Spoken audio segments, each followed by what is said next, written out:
Hello friends, welcome to my channel. இன்னைக்கு இந்த வீடியோல நம்ம என்ன பார்க்க போறோம் அப்படினா cauliflower பச்சை பட்டாணி ஃப்ரை தான் பார்க்க போறோம். வாங்க இது எப்படி பண்றதுன்னு வீடியோல பார்க்கலாம். அதுக்கு முதல்ல cauliflower க்ளீன் பண்ணி இந்த மாதிரி சைஸ்ல கட் பண்ணி வச்சுக்கோங்க. அடுத்ததா அது கொதிக்கிற தண்ணியில ஆட் பண்ணிடலாம்.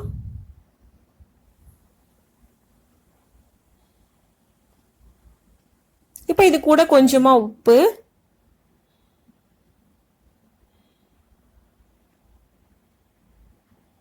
அரை ஸ்பூன் அளவுக்கு மஞ்சள் தூள் போட்டு இதை நல்லா வேக வச்சுக்கலாம். இதை மூடி வச்சு 2லேருந்து 3 நிமிஷம் போல வேக வச்சு எடுத்துக்கோங்க.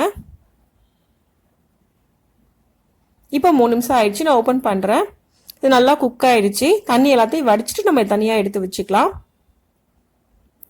அடுத்ததான் ஒரு துண்டு இஞ்சி, ஒரு 6 பல் பூண்டு, ஒரு பெரிய தக்காளி ஒன்று எடுத்திருக்கேன்.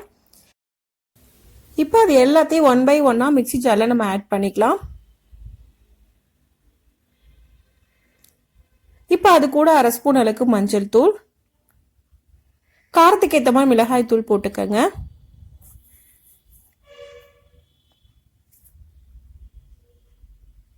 ஒரு ஸ்பூன் அளவுக்கு கரம் மசாலா அதையும் போட்டுக்கலாம்.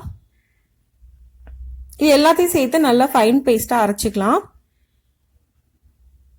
இப்போ இந்த அளவுக்கு நல்லா அரைச்சா போதும். அடுத்ததான் ஒரு பேன் எடுத்துக்கோங்க. 2லேருந்து 3 ஸ்பூன் அளவுக்கு எண்ணெய் ஊற்றிக்கங்க. எண்ணெய் ஹீட் ஆனதுக்கு அப்புறமா அரை ஸ்பூன் அளவுக்கு கடுகு உளுந்த பருப்பு ஆட் பண்ணிக்கலாம். கூடவே 2 கிராம்பு அதையும் ஆட் பண்ணிக்கங்க. அரை ஸ்பூன் அளவுக்கு சோம்பு ஆட் பண்ணிக்கலாம்.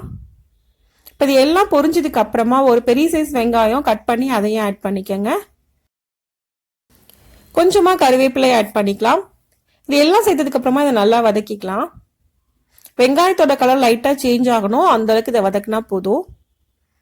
இப்போ நல்லா ஃப்ரை ஆயிடுச்சு. இந்த ஸ்டேஜ்ல நம்ம அரைச்சு வச்சிருக்க தக்காளி பேஸ்டை இது கூட ஆட் பண்ணிடலாம்.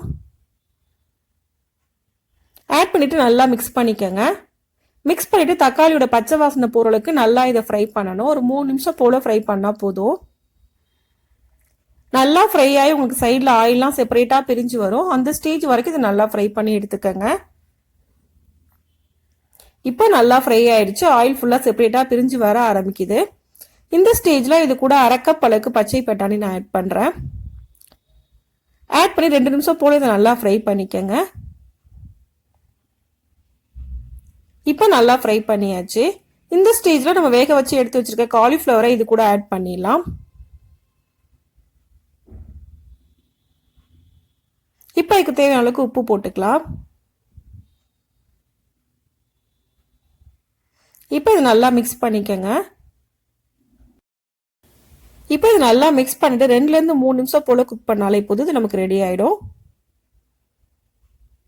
இப்போ 1 ஸ்பூன் அளவுக்கு தண்ணி ஊற்றிக்கங்க. தண்ணி ஊற்றி இதை மூடி வச்சு 2லேருந்து 3 நிமிஷம் போல சிம்ல வச்சு குக் பண்ணிக்கலாம். இப்போ 3 நிமிஷம் போல குக் பண்ணதுக்கு அப்புறமா நான் ஓப்பன் பண்ணியிருக்கேன். காலிஃப்ளவர் பட்டாணி எல்லாமே ரொம்ப நல்லா குக் ஆயிடுச்சு. ஃபைனலா இது கூட கொஞ்சமா கொத்தமல்லி இலை போட்டுக்குங்க. கொத்தமல்லி இலை போட்டதுக்கு அப்புறமா இதை நல்லா மிக்ஸ் பண்ணிக்கோங்க. மிக்ஸ் பண்ணிட்டு நம்ம அடுப்பை ஆஃப் பண்ணிடலாம். இப்போ நமக்கு ரொம்ப ரொம்ப ஈஸியான சிம்பிளான காலிஃப்ளவர் பச்சை பட்டாணி ஃப்ரை ரெடி ஆயிடுச்சு. இந்த ரெசிபி நமக்கு எல்லாத்துக்கூடயுமே ரொம்ப நல்ல காம்பினேஷனா இருக்கும். டேஸ்ட்டும் ரொம்பவே நல்லா இருக்கும். இந்த ரெசிபியை இதே மெத்தட்ல நீங்களும் செஞ்சு பாருங்க. இந்த வீடியோ உங்களுக்கு பிடிச்சிருந்தா லைக் பண்ணுங்க, ஷேர் பண்ணுங்க, கமெண்ட் பண்ணுங்க. மறக்காம சேனலை சப்ஸ்கிரைப் பண்ணுங்க. தேங்க்ஸ் ஃபார் வாட்சிங்.